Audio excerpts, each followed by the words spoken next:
আসসালামু আলাইকুম, সবাইকে স্বাগতম।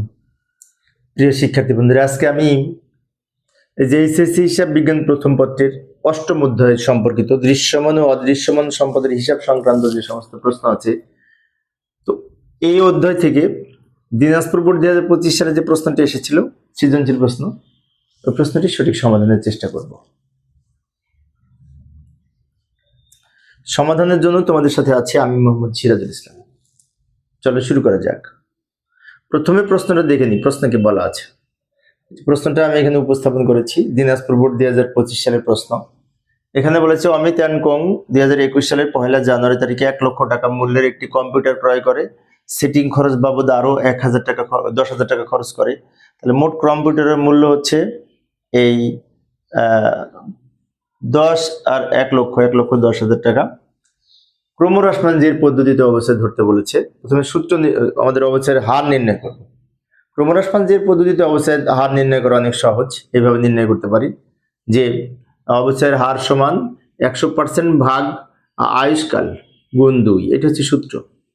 ক্রমহ্রাসমান যে পদ্ধতিতে অবস্থার হার নির্ণয় সূত্র হচ্ছে 100 ভাগ আয়ুষ্কাল গুণ 2।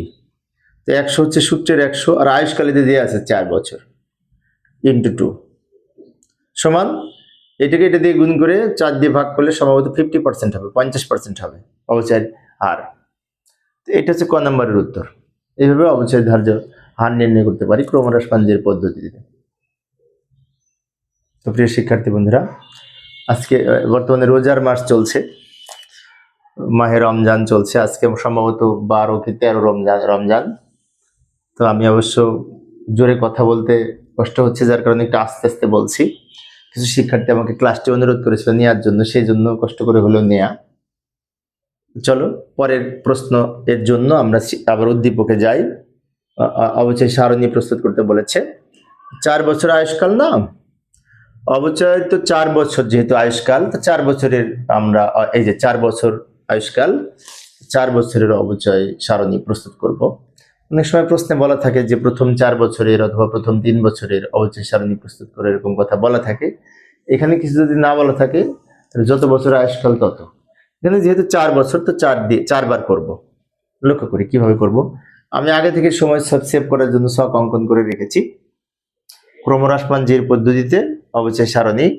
তো ক্রমহ্রাসমান জের পদ্ধতিতে অবচয় সারণী প্রস্তুত করার জন্য আগে সাল লিখবো, যে বছর, মেশিনের প্রারম্ভিক মূল্য, অবচয়, সমাপনী মূল্য আর ক্রমযোজিত অবচয়। অনেক বইতে তোমরা দেখবা এই সমাপনী মূল্যটা শেষে দিছে, এটা আগে দিছে। কিন্তু এই সমাপনী মূল্যটা যদি আগে দিই তাহলে আমাদের অঙ্ক করা সহজ হয়, সেজন্য আমি এটা আগে লিখেছি। আগে পরে হলে সমস্যা নেই, এই দুটো লাইন। যাই হোক, প্রথমে বছর লিখবো 2021, 22, 23, 24। এরপরে 1,10,000 টাকা লিখলাম। এই যে 1 লক্ষ আর এই 10,000 দুইটা যোগ করে ভগ্নাংশেষ মূল্য 5,000 ছিল, কিন্তু ভগ্নাংশেষ মূল্য কোনো কাজে আসে না। ক্রমহ্রাসমান জের পদ্ধতিতে ভগ্নাংশেষ মূল্য বিয়োগ করতে হয় না, বিষয়টি মনে রাখবো। এবার এর উপরে 50% কেটে 55,000 এখানে লিখবো, এইটা থেকে এটা বিয়োগ করে এখানে লিখবো। বছরের প্রথমে যে বহিমূল্য ছিল সেটা প্রারম্ভিক মূল্য, তার উপরে 50% হিসেব করে 55,000 টাকা পেলাম। এবার এই মেশিনের মূল্য থেকে অবচয় বাদ দিয়ে সমাপনী মূল্য হলো। আচ্ছা, এই লাইনটা আমরা পরে করব, আগে এইটুকু কমপ্লিট করে নিই। তাহলে এই লাইনটা আমরা শেষে করব সহজ করে, আমি সহজ করে বোঝানোর চেষ্টা করি।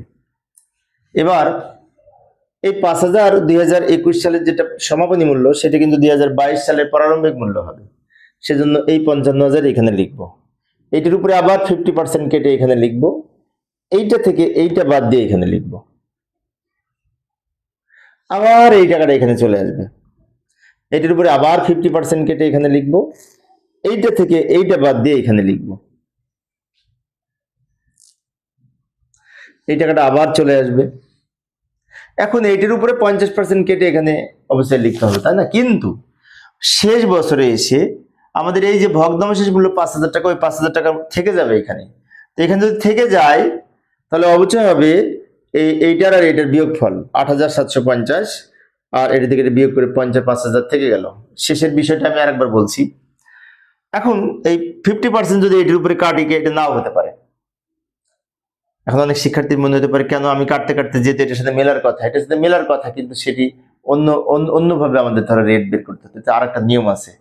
তো আমরা যেহেতু 50% হিসাব করেছি 50% হারে, সেজন্য 50% হারে এই পর্যন্ত হিসাব করব, করার পরে শেষ বছরে, শুধু 4 বছরে তো মেয়াদ, শেষ বছরে এসে ভগ্নাংশেষ মূল্য যেটা আছে সেটা অবশ্যই মেশিনের সমাপনী মূল্য হবে।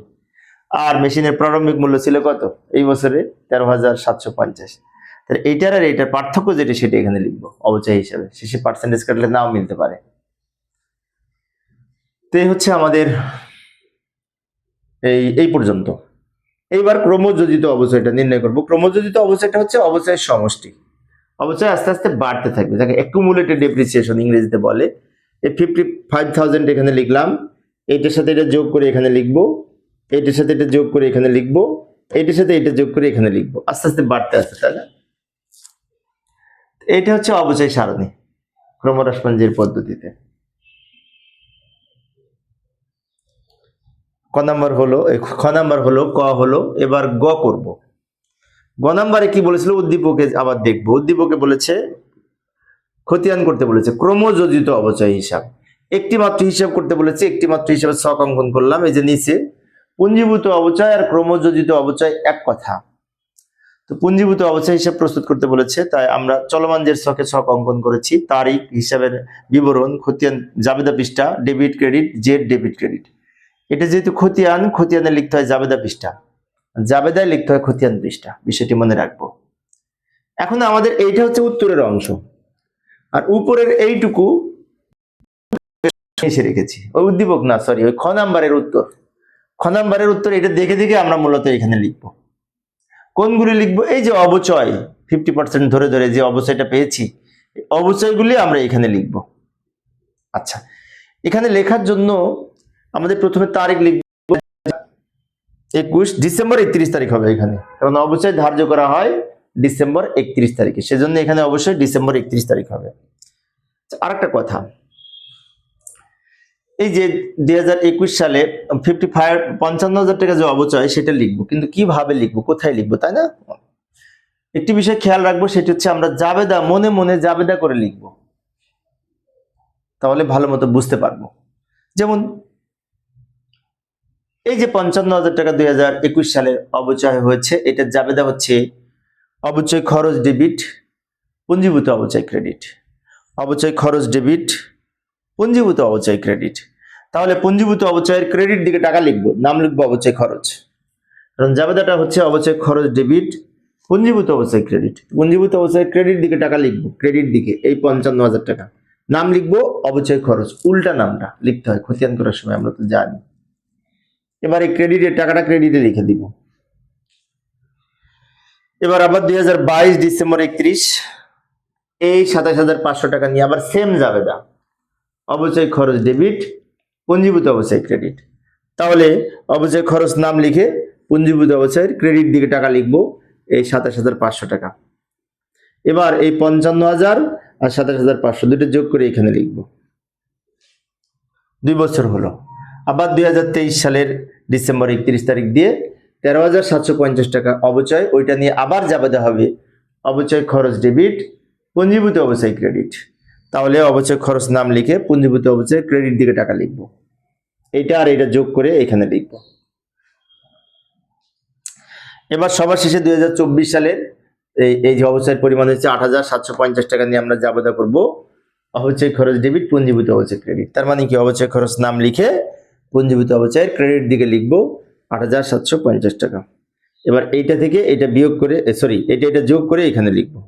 এটা আস্তে আস্তে বাড়তে থাকবে। এবং একটি বিষয় খেয়াল রাখবো, এই যে আমরা খ নাম্বারে ক্রমযোজিত অবচয় এর পরিমাণ নির্ণয় করেছিলাম, এই লাইনের সাথে এই লাইনটা মিলে যাবে জেরের সাথে। যেমন প্রথম বছরে 55,000, দ্বিতীয় বছরে 82,500, তৃতীয় বছরে 96,250, তারপরে যে শেষে আছে 1,05,000, মিলে যাচ্ছে কিন্তু, তাই না? হ্যাঁ, মিলে যাবে। এইভাবে আমরা এই পুঞ্জীভূত অবচয় হিসাব প্রস্তুত করতে পারি। প্রিয় শিক্ষার্থী বন্ধুরা, এই ছিল আজকের আলোচনা। আমি শিক্ষার্থীদের অনুরোধে অল্প অল্প করে আলোচনা করি। তো পরের ক্লাসে কোন বোর্ডটা করবো আমি একটু দেখে নিই। পরের ক্লাসে কোন বোর্ড করব? ময়মনসিংহ বোর্ড 2025 সালে যে সৃজনশীল প্রশ্নটি এসেছিল ওই প্রশ্নটির সঠিক সমাধান করব। তো প্রিয় শিক্ষার্থী বন্ধুরা, পরিশেষে সবাই ভালো থাকবে এবং সুস্থ থাকবে এই কামনায় খোদা হাফেজ।